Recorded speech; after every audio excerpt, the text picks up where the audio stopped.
என்னப்பா விஷயம்? திருவிழா வேலைகள்ல ஏதாச்சும் குறையா, இல்ல அந்த ரத்னவேல் குடும்பம் இன்னும் ஏதாச்சும் வில்லங்கம் பண்ணியிருக்காங்களா? எதுவா இருந்தாலும் சொல்லுங்கப்பா என்றார் ஆர்வமாக. பெரியவர் மாணிக்கவேல் லேசாக பெருமூச்சு விட்டார். இல்ல சிவகுமார், இது நம்ம வீட்டு மகாலட்சுமி என் பேத்தி வெண்பாவை பத்தின விஷயம். நம்ம வெண்பாவுக்கு ஒரு நல்ல இடத்துல கல்யாணம் பண்ணலாம்னு நான் முடிவு எடுத்திருக்கேன். இத பத்தி நீங்க 3 பேரும் என்ன நினைக்கிறீங்க என்று குண்டை தூக்கி போட்டார் தாத்தா. இதை கேட்டதும் சிவகுமாரும் மற்ற 2 மகன்களும் அதிர்ந்து போயினர். சமையலறையின் ஓரமாக நின்றிருந்த அகல்யாவும் பவானியும் கூட திடுக்கிட்டு பார்த்தனர். என்னப்பா சொல்றீங்க? அவ இன்னும் காலேஜ் படிப்பு கூட முழுசா முடிக்கலையேப்பா. இந்த திருவிழா லீவு முடிஞ்சதும் அவ மறுபடியும் காலேஜுக்கு போகணும்லப்பா. அதுக்குள்ள அவளுக்கு என்ன அவசரம் கல்யாணத்துக்கு? நம்ம வீட்லயே இன்னும் கொஞ்ச நாள் அவ செல்ல பிள்ளையா வளர்ந்துட்டு போகட்டுமேப்பா என்றார் சிவகுமார் தன் மகள் மீதான பாசத்தோடு. மாணிக்கவேல் தன் மகனின் கைகளை பற்றி கொண்டவர், சிவகுமார், நீ சொல்றதெல்லாம் எனக்கு புரியுது. ஆனா நேத்து ராத்திரி திருவிழா ஊர்வலத்துல அந்த ரத்னவேல் வீட்டு பையன் மாறன் குதிரையில வரும்போது நம்ம வீட்டு வாசல்ல நின்னு அந்த வாளை எடுத்து நம்ம வெண்பாவுக்கு சல்யூட் அடிச்சத நான் என் கண்ணால பார்த்தேப்பா. கூட்டத்துல மத்தவங்க யாரும் அதை கவனிக்கல, ஆனா என்னோட கண்கள் அதை துல்லியமா பாத்துருச்சு. எனக்கு என்னவோ அந்த மாறனோட பார்வை நம்ம வெண்மா மேல பற்றுக்குமோன்னு மனசுக்குள்ள ஒரு பெரிய பயம் கிளம்பி இருக்குதுப்பா என்றார் மாணிக்கவேல் குரலில் நடுக்கத்தோடு. கூடத்தில் விளக்குகளின் வெளிச்சத்தில் சிவகுமார் தன் தந்தையே முகத்தையே பார்த்து கொண்டிருந்தார். அப்பா, நீங்க மாறனை பத்தி சொல்றது எனக்கு புரியுது. அவன் இந்த ஊர்ல புதுசா பணம் வந்த திமிர்ல ஆடுறான். நேத்து பந்தயத்துல ஜெயிச்சதுமே அவனுக்கு தலகணமும் கூடி போச்சு. நம்ம வீட்டு வாசல்ல வந்து அவன் வாளை உயர்த்தின போதே அவனோட கொட்டத்தை அடக்கி இருக்கணும் என்றார் சிவகுமார் ஆத்திரத்துடன். பெரியவர் மாணிக்கவேல் தன் கைகளை ஊன்றி அவரை அமைதிப்படுத்தினார். சிவகுமார், அவசரப்பட்டு எந்த ஒரு காரியத்தையும் செய்யக்கூடாதுப்பா. ரத்னவேல் குடும்பத்துக்கும் நமக்கும் இருக்கிற பகை இன்னைக்கு நேத்து ஆரம்பிச்சது இல்ல. 3 தலைமுறையா அது புகைச்சுக்கிட்டு தான் இருக்கு. இப்போ அந்த மாறன் நம்ம வெண்பா மேல கண்ணு வச்சிருக்கான்னா அது வெறும் விளையாட்டு இல்ல. நம்ம குடும்ப கௌரவத்தை அழிக்கிறதுக்காக அவன் நினைக்கிற ஒரு திட்டமாவும் இருக்கலாம். அதனாலதான் சொல்றேன், நாம முந்திக்கணும் என்றார். அப்பொழுது சக்திவேல் குறுக்கிட்டு, அண்ணா, அப்பா சொல்றதுதான் சரி. நாம உடனே இந்த ஏற்பாட்டை செஞ்சா ஊர் வாயும் அடைக்கலாம், அந்த மாறனோட பிளானையும் உடைக்கலாம் என்றார். கதிர்வேலுவும் அதை ஆமோதித்தார். கவின் மட்டும் தன் தங்கை வெண்பாவின் முகத்தையே நினைத்து கொண்டிருந்தான். அவளுக்கு மாறன் மேல் ஏதோ ஒரு விதமான கோபமும் தவிப்பும் இருப்பதை அவன் தூரத்தில் இருந்தே கவனித்திருந்தான். ஆனால் அவளது மனதிற்குள் என்ன நடக்கிறது என்று அவனுக்கு முழுமையாக தெரியாவிட்டாலும் இந்த திடீர் முடிவு அவளுக்கு எவ்வளவு பெரிய சுமையாக மாறும் என்று அவனது அண்ணனின் இதயம் தவித்தது. அப்பா, வெண்பா இன்னும் சின்ன பொண்ணுப்பா.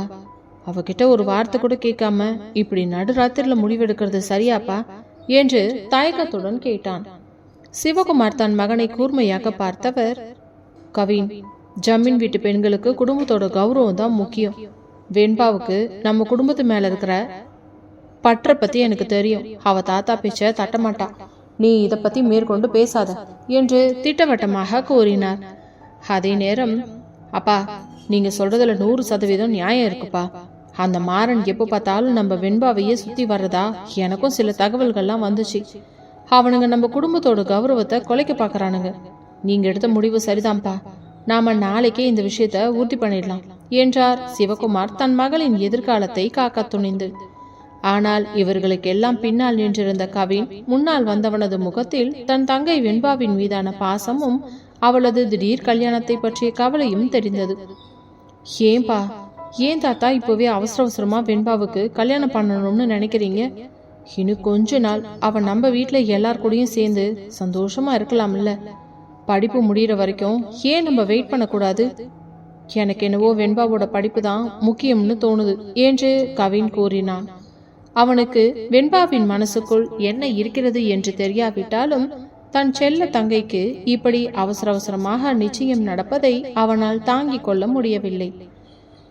சிவகுமார் தன் மூத்த மகனை திரும்பி பார்த்து, கவின், பெரியவங்க பேசுற இடத்துல நீ குறுக்க பேசாத. தாத்தா சொன்னாங்கன்னா அதுல கண்டிப்பா ஒரு நியாயமும் நம்ம குடும்பத்துக்கான கௌரவமும் இருக்கும். அதனால நாம தாத்தா சொல்ற மாதிரியே பண்ணிக்கலாம். நீ நாளைக்கு காலையில கோயில் வேலைகளை மட்டும் கவனி என்று கவினின் பேச்சை அடக்கினார். கவின் வேறு வழி இல்லாமல் தலை குனிந்து கொண்டான். ஆலோசனைகள் முடிந்ததும் நள்ளிரவு 1 மணி இருக்கும். பெரியவர் மாணிக்கவேல் தன் அறைக்கு சென்று தன்னுடைய கைபேசியை எடுத்து டவுனில் இருக்கும் ஒரு பெரிய தொழிலதிபர் மற்றும் தங்களின் தூரத்து உறவினரான சிவபிரகாசம் என்பவருக்கு தனியாக போன் போட்டார். வணக்கம் சிவபிரகாசம், நான் மாணிக்கவேல் பேசுறேன். ஆமாப்பா, திருவிழா வேலைகள் எல்லாம் நல்லபடியா முடிய போகுது. நான் நேற்று பேசின அந்த விஷயத்தை பத்தி இப்போ நைட்டோட நைட்டா ஒரு முக்கியமான முடிவு எடுத்துட்டேன்ப்பா. நாளைக்கு காலையில திருவிழாவோட நிறைவு நாள் விழா இங்க நடக்குது. நீங்க எல்லாரும் உங்க பையன் தேவ கூட்டிக்கிட்டு நாளைக்கே நம்ம முத்தாலம்மன் கோவிலுக்கு வந்துடணும்ப்பா. அங்க வச்சே நம்ம வெண்பாவோட கல்யாணத்தை பத்தி ஊர் மக்கள் முன்னாடி பேசி முடிவெடுத்து நிச்சயதார்த்தத்தையும் உறுதி பண்ணிடலாம் என்றார் மாணிக்கவேல் அழுத்தமாக.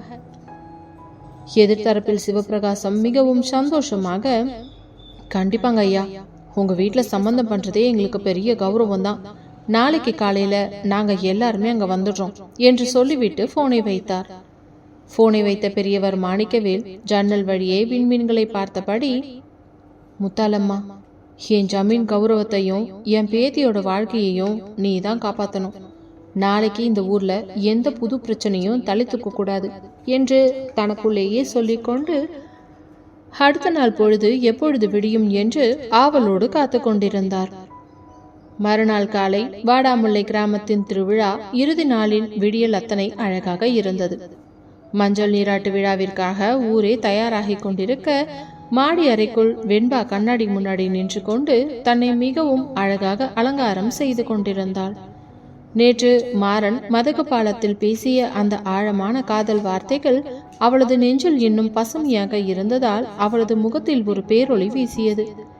தனக்கும் மாறனுக்குமான பகை முடிந்து ஒரு நல்ல பாதையை நோக்கி போக போகிறோம் என்ற சந்தோஷத்தில் ஒரு புதிய பட்டுப்புடவையை அணிந்து கஸ்தூரி மஞ்சளை நெற்றியில் இட்டு தலையில் மல்லிகை பூவை சூடி கண்ணாடியில் தன் அழகை பார்த்து புன்னகைத்தபடியே வீட்டை விட்டு கிளம்பினாள்.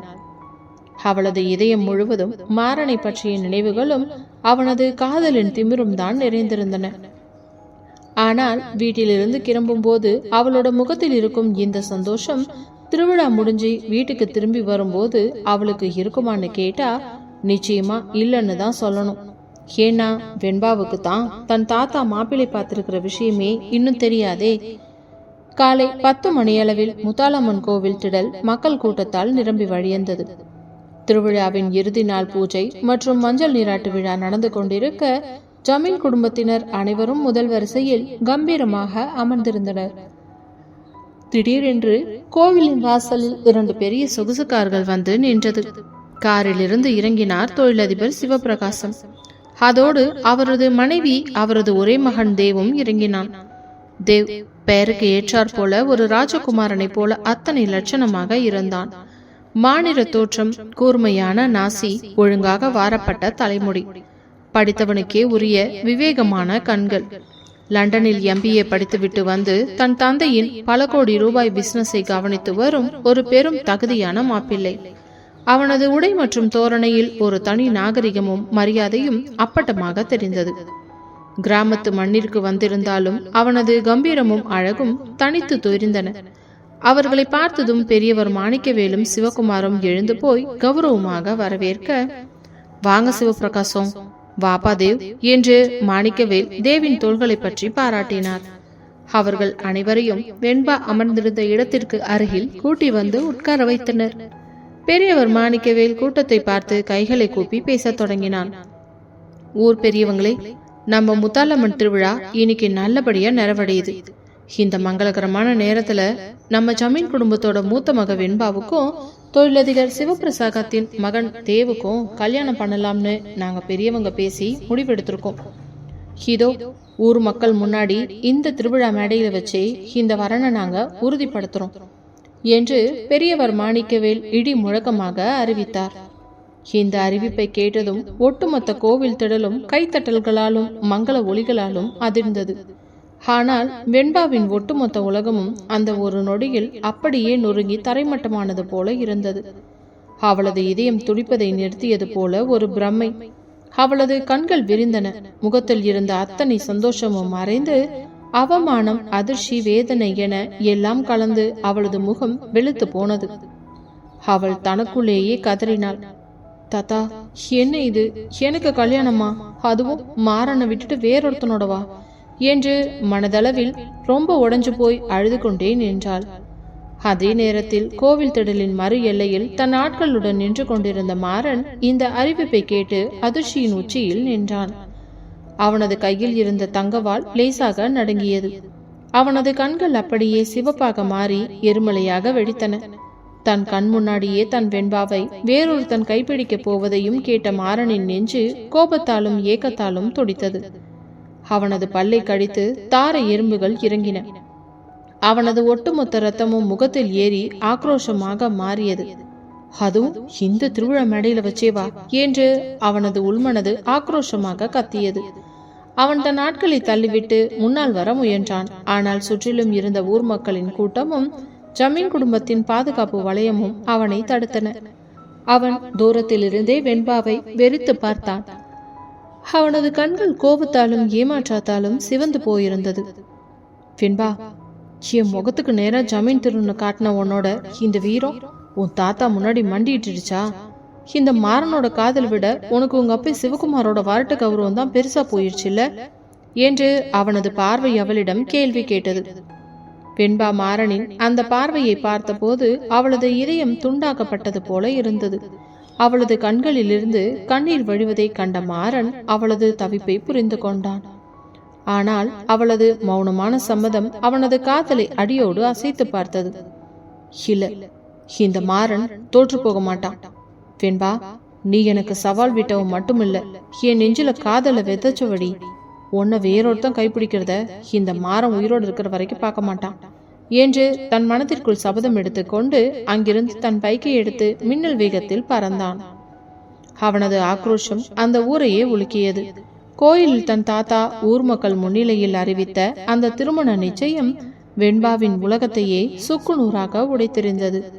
அவள் தன் அறைக்குள் நுழைந்த நொடியே கால்கள் பலமிழந்து தரையில் அப்படியே சரிந்து அமர்ந்தாள். அவளது நீண்ட கூந்தல் கலைந்து முகத்தில் விழ தன் புடவையின் முந்தானையை வாயில் பொத்திக் கொண்டு சத்தமில்லாமல் விம்மி அழத் தொடங்கினாள். நான் என்ன பண்ணுவேன் மாறன்? என்னால என்ன செய்ய முடியும்? நீ என் கையை பிடிச்சி இழுத்தப்போ, என் கண்ணத்துல முத்தம் கொடுத்தப்போ, அதெல்லாம் என் பரம்பரைக்கு வந்த சாபம்னு நினைச்சு என் நெஞ்சுக்குள்ளேயே பூட்டி வச்சிருந்தேனே. இப்போ என் தாத்தாவோட இந்த ஒத்த வார்த்தை என் கழுத்துல வேற ஒருத்தனோட தாலியை ஏத்த போகுதே.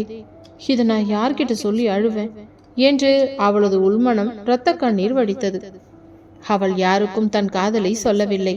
அண்ணன் கவினுக்கோ, முறைப்பெண்களான யாழினி தர்ஷினிக்கோ, ஏன் தன் பெற்றோருக்கோ கூட மாறனுக்கும் தனக்குமான அந்த மௌன தீண்டல்கள் பற்றி தெரியாது. ஒட்டுமொத்த குடும்பமும் அவளை பெற்றவர்களின் கௌரவத்தை காக்கும் ஒரு தங்க பார்வையாகத்தான் பார்த்து கொண்டிருந்தார்கள். ஆனால் அவளது உடம்பின் ஒவ்வொரு நாடி துடிப்பும் மாறன் மதகு பாலத்தில் சொன்ன அந்த ஆக்ரோஷமான வார்த்தைகளைத்தான் மீண்டும் மீண்டும் அலசை போட்டு கொண்டிருந்தது. மாளிகையின் பெரிய வரவேற்பறையில் சிவபிரகாசமும் அவரது மனைவி சுமதி மற்றும் லண்டன் மாப்பிள்ளையான தேவ் மூவரும் அமர்ந்திருந்தனர். ஜமீன் பெரியவர் மாணிக்கவேல் அவர்களுக்கு பக்கத்தில் அமர்ந்து வெற்றிலை பாக்கு போட்டு கொண்டிருக்க, சிவகுமாரும் சக்திவேலும் உபசரிப்பில் மூழ்கியிருந்தனர். மாணிக்கவேல் ஐயா, இந்த மாசத்திலே ஒரு நல்ல முகூர்த்த நாளா வருது. அன்னைக்கே கல்யாணத்தை வச்சிடலாம்னு நினைக்கிறேன். அதுக்குள்ள வெண்பாவோட காலேஜோட எக்ஸாமும் முடிஞ்சிடும். அவளை லண்டன் கூட்டிட்டு போய் மேற்கொண்டு படிக்க வைக்கிறது என் பொறுப்பு என்றார் சிவபிரகாசம் பெருமிதத்துடன். நிச்சயமா சிவபிரகாசம், ஜமீன் வீட்டு மூத்த மகளோட கல்யாணம் இந்த ஊரே வியந்து பார்க்குற மாதிரி பிரம்மாண்டமா நடக்கும். அதுக்குள்ள நாங்க எல்லா ஏற்பாடுகளையும் செஞ்சிடறோம் என்றார் பெரியவர் மாணிக்கவேல் தன் ராஜதந்திர கணக்கு நினைத்தபடி வென்றதில் ஒரு திருப்தியோடு. அப்பொழுது தேவ் மிகவும் கண்ணியமாக எழுந்து நின்று, அங்கிள், நான் வெண்பா கிட்ட கொஞ்சம் தனியா பேசலாமா? அவங்க கோயிலிருந்து வரும்போதுல இருந்தே ரொம்ப அமைதியா இருக்கிற மாதிரி தோணுது. அவங்க மனசை நான் கொஞ்சம் தெரிஞ்சுக்க விரும்புறேன் என்று சிவகுமாரிடம் அனுமதி கேட்டான். சிவகுமாரும் தன் மகளின் எதிர்கால மாப்பிள்ளையின் பண்பை கண்டு பூரித்து போனார். தாராளமா பேசுப்பா தேவ், அவ மாடி அறையில தான் இருக்கா, போய் பேசு என்றார். தேவ் நிதானமான விவேகமான நடையோடு மாடிப்பட்டுக்களில் ஏறி வெண்பாவின் அறையை நோக்கி நடந்தான். அவனது ஒவ்வொரு அடியிலும் படித்தவனுக்கே உரிய ஒரு நாகரிகமும் கௌரவமும் அப்பட்டமாக தெரிந்தன. வெண்பா தன் கண்ணீரை துடைத்து கொண்டு ஜன்னல் வழியே அமுத நதி பாயும் திசையை பார்த்து கொண்டிருந்த போது கதவு தட்டுப்படும் சத்தம் கேட்டது. அவள் திடுப்பிட்டு திரும்பி கதவை திறந்தாள். அங்கே தேவ் புன்னகையோடு நின்று கொண்டிருந்தான்.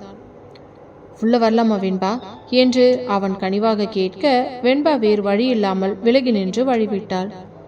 தேவ் அறைக்குள் வந்து அங்கிருந்த மரநாற்காலியில் அமர்ந்தான். வெண்பா ஜன்னலோரமே கைகளை கட்டியபடியே நின்றாள். வெண்பா, லண்டன்ல நான் எவ்வளவோ மாடர்ன் பொண்ணுங்களை எல்லாம் பார்த்துருக்கேன்.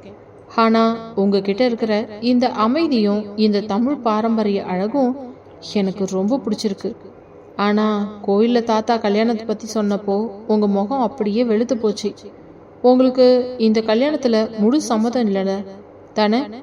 ஏன்னா உங்க அண்ணன் கவின் கூட கீழே ரொம்ப கவலையா நின்றுக்கிட்டு இருந்தாரு. உங்க மனசுல ஏதாச்சும் இருந்தா இல்ல படிப்பு பத்தின கனவுகள் ஏதாச்சும் இருந்தா கூட என்கிட்ட தாராளமா சொல்லலாம் என்றான் தேவ் அத்தனை பக்குவமாக அவளது மனதை அறிய முயன்று. வெண்பாவுக்குள் ஒரு பெரிய போராட்டம் நடந்தது. இவனிடம் உண்மையை சொல்லிவிடலாமா? என் பரம்பரை எதிரி மாறன் என் நெஞ்சுக்குள்ள இருக்கான்னு சொல்லிட்டா இந்த விதியின் முடிச்சு அவிழ்ந்துடுமா என்று அவளது நாக்கு துடித்தது. ஆனால் கீழே அமர்ந்திருக்கும் தன் தந்தை சிவகுமாரின் முகமும் இந்த குடும்பத்தின் கௌரவமும் அவளது வாயை பூட்டின. தான் ஒரு வார்த்தை மாறனை பற்றி பேசினால் அது 2 குடும்பங்களுக்கும் நடுவே ஒரு மாபெரும் இரத்த களரியை உண்டாக்கிவிடும் என்று அவளது ஜமீன் புத்தி எச்சரித்தது. அப்படியெல்லாம் ஒண்ணுமில்ல தேவ், பெரியவங்க எடுத்த முடிவு எனக்கு சம்மதம்தான்.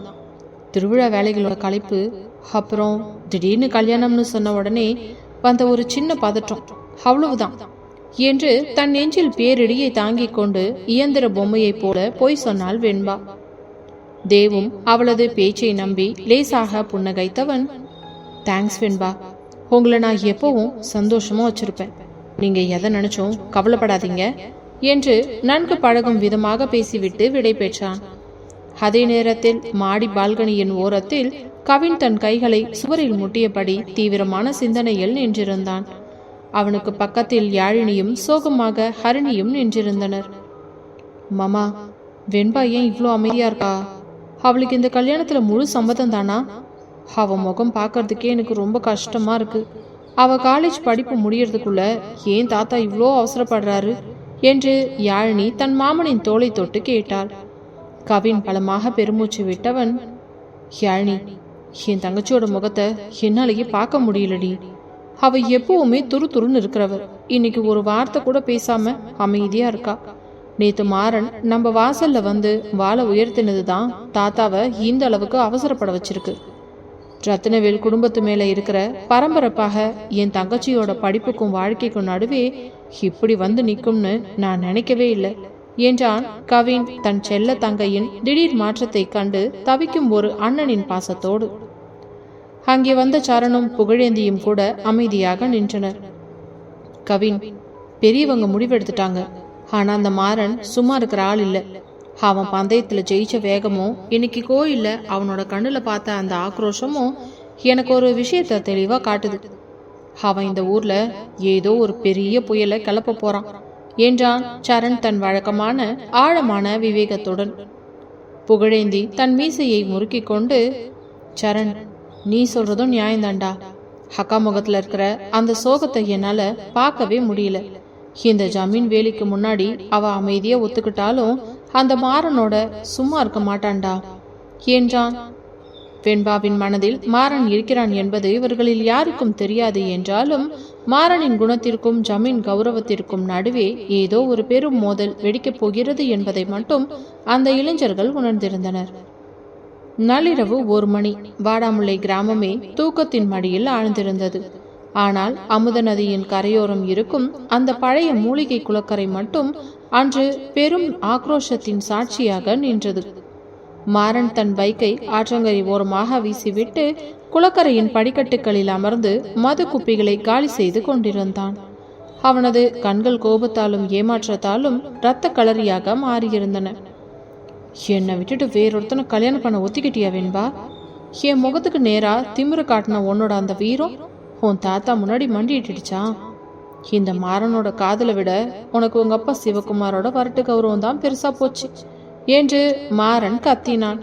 அவனது குரல் நள்ளிரவு அமைதியை கிழித்து கொண்டு எதிரொலித்தது. அவனது ஆட்கள் தூரத்தில் அவனை பார்த்து பயந்து நடுங்கிக் கொண்டு நின்றனர். மாறனின் இந்த அசுரத்தனமான கோபத்திற்கு முன்னால் யாரும் போக துணியவில்லை. சட்டென்று மாறன் எழுந்து நின்றான். அவனது கையில் இருந்த தங்கவாளை எடுத்து அங்கிருந்த ஒரு பெரிய அரச மரத்தின் கிளையை சலார் சலார் என்று வெட்டி சாய்த்தான். அவனது மார்பு கோபத்தால் ஏறி இறங்கியது. இல்ல, இந்த மாறன் தோத்து போக மாட்டான். வெண்பா, நீ எனக்கு சவால் விட்டவன் மட்டுமில்ல, என் நெஞ்சில காதல விதைச்சபடி. உன்னை வேறொருத்தன் கைப்பிடிக்கிறது இந்த மாறன் உயிரோடு இருக்கிற வரைக்கும் நடக்காத விஷயம். உங்க ஜமீன் கௌரவத்தை எப்படி உடைக்கணும்னு எனக்கு நல்லா தெரியும். இன்னும் 3 நாள்ல உங்க மாளிகை வாசல்ல வந்து நான் உன்னை தூக்கிட்டு போகல, என் பேரு மாறன் இல்லடி என்று நள்ளிரவு வானத்தை பார்த்து ஆக்ரோஷமாக கர்ஜித்தான் மாறன். அவனது சபதம் அந்த வாடாமுல்லை கிராமத்தின் காற்றையே அதிர வைத்தது. மறுநாள் காலை ஜமீன் மாளிகையின் பெரிய கூடத்தில் தேவ் குடும்பத்தினர் கிளம்புவதற்கு தயாராகி கொண்டிருந்தனர். வெண்பா புடவை அணிந்து கையில் தாம்பூலத்தட்டோடு வந்து அவர்களுக்கு பணிவாக விடை கொடுக்க நின்றாள். தேவ் அவள் அருகே வந்து, போயிட்டு வர வெண்பா, சீக்கிரமா ஃபோன் பண்ணுங்க என்று புன்னகையோடு சொல்லிவிட்டு காரில் ஏறினான். காலாண்டுகளின் சத்தம் அடங்கியதும் வெண்பா தன் அறைக்கு ஓட பார்த்தாள். ஆனால் அவளது தாத்தா மாணிக்கவேல் அவளை கூப்பிட்டார். வெண்பா குட்டி, இங்க வாமா என்றார் பாசத்தோடு. வெண்பா நடுங்கும் கால்களோடு தாத்தாவின் அருகில் வந்து நின்றாள். என் செல்ல பேத்தி ஏன் கௌரவத்தை காப்பாத்திட்டா. அந்த மாறனோட வஞ்சக பார்வையிலிருந்து உன்னை நான் காப்பாத்திட்டேம்மா. தேவ் உன்னை நல்லா வச்சிருப்பான் என்று தாத்தா அவளது தலையை கோதினார். வெண்பா தன் தாத்தாவின் மடியில் தலை சாய்த்து வாய் விட்டு அழ வேண்டும் போல இருந்தது. ஆனால் சரிங்க தாத்தா, நீங்க எடுத்த முடிவுதான் எனக்கு சம்மதம் என்று தன் இதயத்தை கொன்றுவிட்டு ஒரு இயந்திர பொம்மையைப் போல சொல்லிவிட்டு வேகமாக தன் அறைக்கு ஓடினாள்.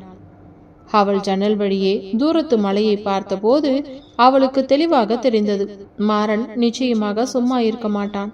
அவனது காதலின் ஆக்ரோஷம் இந்த வாடாமுல்லை கிராமத்தை ஒரு பெரும் போர்க்களமாக மாற்றப் போகிறது என்பது உறுதி.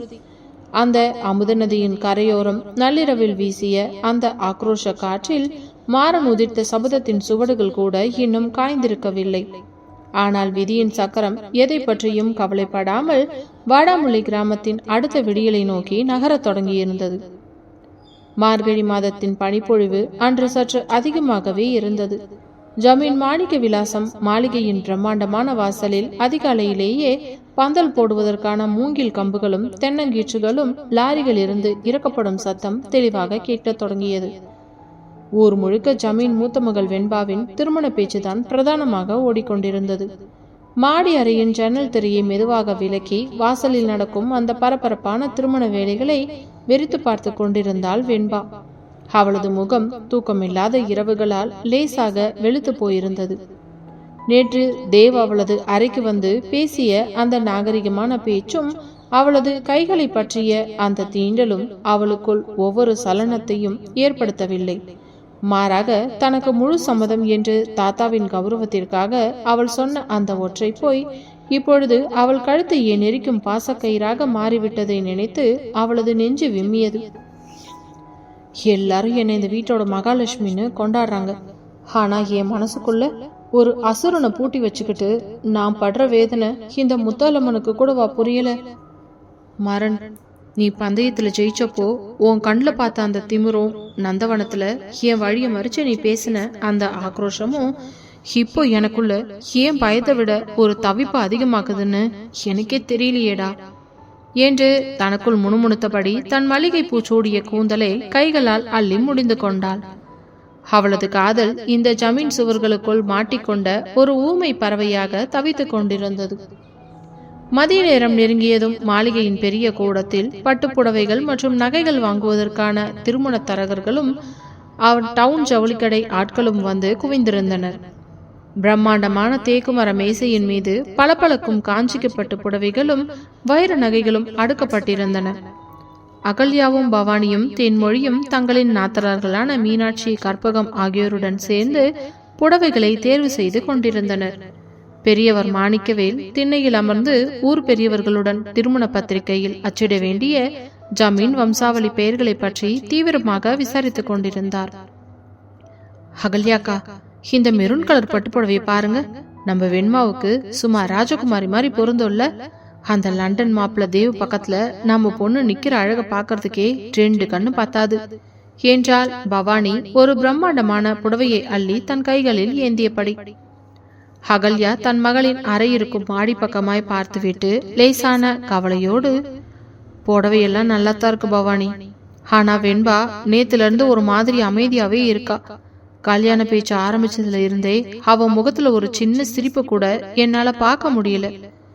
அவ அண்ணன் கவின் கிட்ட கூட அவ ஒழுங்கா பேச மாட்டேங்கிறா என்றாள் தன் தாய்மைக்கே உரிய பாசத்துடன்.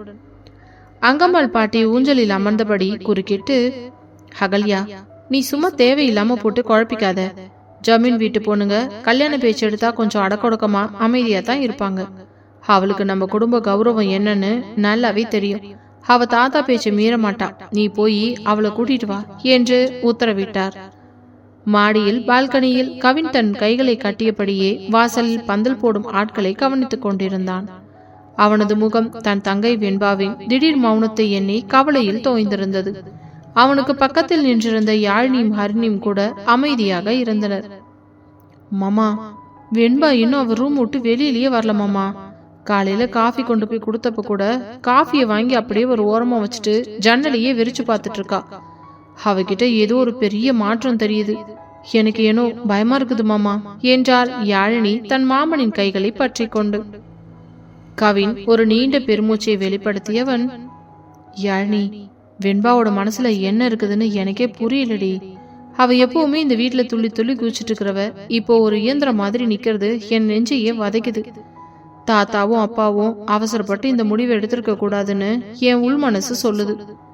மாறன் நேத்து கோவில் திடல்ல காட்டிட்டு போன அந்த பார்வையும் அவனோட ஆட்களோட நடமாட்டமும் இந்த ஊர்ல ஏதோ பெரிய அசம்பாவிதம் நடக்க போறதுக்கான அறிகுறியா எனக்கு தோணுது. ஆனா ஒரு அண்ணனா இருந்துகிட்டு என்னால என் தங்கச்சியோட இந்த மௌனத்தை உடைக்க முடியலையே என்று தன் தவிப்பை வெளிப்படுத்தினான் கவின். சரண் அங்கே வந்து கவினின் தோளை பற்றியவன், கவின், பதற்றப்படாத. வெண்பாவுக்கு நம்ம குடும்பத்து மீதும் தாத்தாவின் வார்த்தை மீதும் இருக்கிற வித்தியாசம்தான் அவளை இப்படி அமைதியா இருக்க வச்சிருக்கு. அவ மாறனை பத்தி நம்ம கிட்ட ஒரு வார்த்தை கூட சொல்லலைன்னாலும் அந்த மாறனோட காதலின் வேகம் இந்த ஜமீன் கௌரவத்தை அவ்வளவு சீக்கிரம் சும்மா விட்டுறாது. நாளைக்கு ஊர் எல்லையில நடக்கிற அம்மன் வளகாப்பு திருவிழாவுக்கு பெரியவங்க எல்லாரும் போக போறாங்க. அங்கே என்ன நடக்க போகுதுன்னு நாம பொறுத்திருந்துதான் பார்க்கணும் என்றான் சரண் தன் வழக்கமான தீர்க்கமான விவேகத்துடன். புகழேந்தியும் தர்ஷனியும் கூட அங்கே சோகமாக நின்றிருந்தனர். புகழ் மாமா, வெண்பா பாவம், அவ முகத்தை பார்க்கவே எனக்கு அழுகியா வருது என்றாள். புகழேந்தி தன் மீசையை முறுக்கி கொண்டு, தர்ஷினி, ஜமீன் வீடு எவ்வளவு பெருசா இருந்தாலும் மாறனோட அந்த மூவ் அடுத்தது என்னன்னு யாருக்கும் தெரியாது. அவன் ஏதாச்சும் அதிரடியா பண்ணாம விடமாட்டான் என்றான் அத்தனையே அழுத்தமாக. அதே நேரத்தில் வாடாமுல்லை கிராமத்தின் மறு எல்லையில் இருக்கும் அந்த பிரம்மாண்டமான ரத்தின மஹால் அரண்மனைக்குள் ஒரு பெரிய புயலுக்கான ஆயத்தங்கள் தீவிரமாக நடந்து கொண்டிருந்தன. மஹாலின் பெரிய ஹாலில் ரத்தினவேல் நாற்காலியில் அமர்ந்து தன் ஆட்களுடன் தீவிரமாக பேசிக் கொண்டிருந்தார். பாத்தியாடா மாறா, அந்த மாணிக்கவேல் கிழவன் எவ்வளோ பெரிய ராஜதந்திரக்காரன்னு. நீ நேத்து ஊர் முன்னாடி பஞ்சாயத்துல ஜெயிச்சு அவங்க வாசல்ல போய் சல்யூட் அடிச்ச அடுத்த நிமிஷமே டவுன்ல இருந்து பெரிய பணக்கார சிவபிரகாசத்தோட மகனை கூட்டிட்டு வந்து கல்யாணத்தையும் நிச்சயம் பண்ணிட்டான். ஊர் முழுக்க இப்போ ஜமீன் பேத்தியோட கல்யாண பேச்சு தான் ஓடுது என்றார் ரத்தினவேல் கோபத்தோடு. ஆனால் மாறன் அங்கே வைக்கப்பட்டிருந்த ஒரு பெரிய தேக்குமர மேசையின் மீது தன் 2 கைகளையும் ஊன்றி தலையை குனிந்தபடி நின்றிருந்தான். அவனது கண்கள் கோபத்தாலும் தன் காதல் ஜமீன் கௌரவத்தாலும் நசுக்கப்படுவதைக் கண்டு ஏமாற்றத்தாலும் அப்படியே செந்நிறமாக மாறியிருந்தான். அவனது கருப்பு நிற சட்டை வேர்வையால் நனைந்திருக்க அவனது தாடை எலும்புகள் கோபத்தில் இருக துடித்தன. அவன் மெதுவாக தன் தலையை நிமிர்த்தினான். அவனது பார்வையில் இருந்த அந்த அசுரத்தனமான காதலின் ஆக்ரோஷம் அங்கிருந்த ஆட்களை ஒரு நொடி நடுங்க வைத்தது. அப்பா, அந்த மாணிக்கவேல் கிழவன் என்ன வேணா பிளான் பண்ணட்டும். இந்த மாறன் தோத்து போக மாட்டான். வெண்பா அவ என் நெஞ்சில காதல விதைச்சவ. அவ என் மேல வச்சிருக்கிற காதலை மறைச்சுக்கிட்டு அவங்க அப்பனோட வரட்டு கௌரவத்துக்காக இன்னைக்கு கோயில்ல தலை குனிஞ்சு நின்னப்போ அவ கண்ணுல இருந்து தவிப்ப நான் என் கண்ணால பார்த்தேன். அவ மனசுல நான் மட்டும்தான் இருக்கேன். அவ யார்கிட்ட சொல்லலைனாலும் அவளோட நாடி துடிப்பு என்னோடது மட்டும்தான் என்று மாறன் கர்ஜித்தான். அவனது குரல் ரத்தின மகாலின் 4 சுவர்களையும் அதிர வைத்தது. இன்னும் 3 நாள். இந்த 3 நாளுக்குள்ள அந்த ஜமீன் மாளிகையோட அத்தனை கௌரவத்தையும் வேலிகளையும் நான் உடைக்கல, என் பேரு மாறன் இல்ல. சிவபிரகாசம் மகனா இருந்தாலும் சரி, இந்த உலகத்துல எந்த கொம்பனா இருந்தாலும் சரி, வெண்பாவோட கழுத்துல இந்த மாறனோட தாலி தான் ஏறும். டே குணா, நம்ம ஆளுங்க எல்லாரையும் ரெடியா இருக்க சொல்லு. ஜமீன் மாளிகையை சுத்தி என்ன நடக்குதுன்னு ஒவ்வொரு நிமிஷமும் எனக்கு தகவல் வரணும். நாளைக்கு ஊர் எல்லையில நடக்கிற அம்மன் வளகாப்பு விழாவுக்கு ஜமீன் குடும்பம் கண்டிப்பா வரும். அங்கே வச்சு நான் என்ன பண்ண போறேன்னு அந்த முத்தாலம்மன் மட்டும்தான் பார்ப்பா என்று தன் ஆட்களுக்கு அதிரடி உத்தரவிட்டான் மாறன். அதை கேட்ட ரத்தினவேலின் முகம் நொடி நேரத்தில் மாறியது. நீ அந்த வெண்பாவை காதலிக்கிறியா? இத பத்தி நீ என்கிட்ட ஒரு வார்த்தை கூட சொல்லவே இல்லை. அவ நம்ம எதிரி குடும்பத்தோட பொண்ணு, அவளை போய் காதலிக்கிறேன்னு சொல்ற? இந்த வீட்டு மருமகளா வர்றதுக்கு அவளுக்கு சுத்தமா தகுதி கிடையாது மாறா.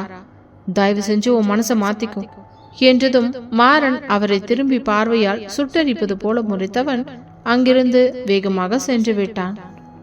போகும் அவனையே வெறுப்புடன் பார்த்து கொண்டிருந்தார் ரத்தினவேல். மதிய உணவு நேரம் வந்ததும் ஜமீன் மாளிகையின் பெரிய கூடத்தில் மீண்டும் வாழை இலைகள் விரித்து உணவுகள் பரிமாறப்பட்டன. ஆனால் வழக்கமாக இருக்கும் அந்த திருவிழா கலகலப்போ சொந்தங்களின் உரையாடல்களோ இன்றி ஒரு மௌன போர் அங்கே நடந்து கொண்டிருந்தது. பெரியவர் மாணிக்கவேல் முதல் சிறியவன் தர்ஷன் வரை அனைவரும் வரிசையாக அமர்ந்தனர். வெண்பா தன் அறைக்குள்ளேயே முடங்கி கிடந்ததால் அகல்யா அவளது தட்டில் உணவை எடுத்துக்கொண்டு மாடி அறைக்கு சென்றார். கதவை தட்டி உள்ளே நுழைந்த அகல்யா ஜன்னலோரம் சுகமாக நின்றிருந்த தன் மகளின் அருகில் வந்தார்.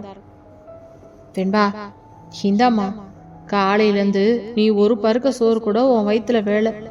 பெரியவங்க நாங்க உன்னோட நல்லதுக்காகத்தான் இந்த முடிவையே எடுத்திருக்கோம். தேவ் உன்னை லண்டன் கூட்டிட்டு போய் நல்லா பார்த்துப்பான். இந்தா சாப்பிடுமா என்று பாசத்தோடு ஊற்ற முயன்றாள்.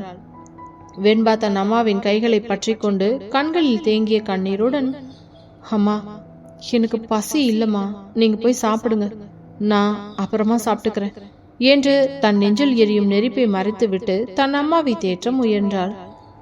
மகளின் இந்த மௌனத்திற்கு பின்னால் இருக்கும் ரகசியம் தெரியாமல் அகல்யா பெருமூச்சோடு தட்டை கீழே வைத்துவிட்டு வெளியேறினார். வெண்பா மீண்டும் ஜன்னல் வழியே தூரத்து மலையையும் அதற்கு அப்பால் கம்பீரமாக நிமிர்ந்து நிற்கும் ரத்தின மகாலையும் தான் வெறித்து பார்த்து கொண்டிருந்தாள். அவளது இதயம் மாறனின் அந்த ஆக்ரோஷமான சவாலுக்காகவும் தன் குடும்பத்தின் கௌரவத்திற்காகவும் நடுங்கிக் கொண்டிருந்தது. வாடாமுல்லை கிராமத்தின் திருவிழா இறுதி நாட்களை நோக்கி நகர இரு குடும்பங்களின் பரம்பரை பகையின் நடுவே காதலின் மாபெரும் போர்க்களம் ஒன்று அங்கே மிக ரகசியமாக அரங்கேறி கொண்டிருந்தது.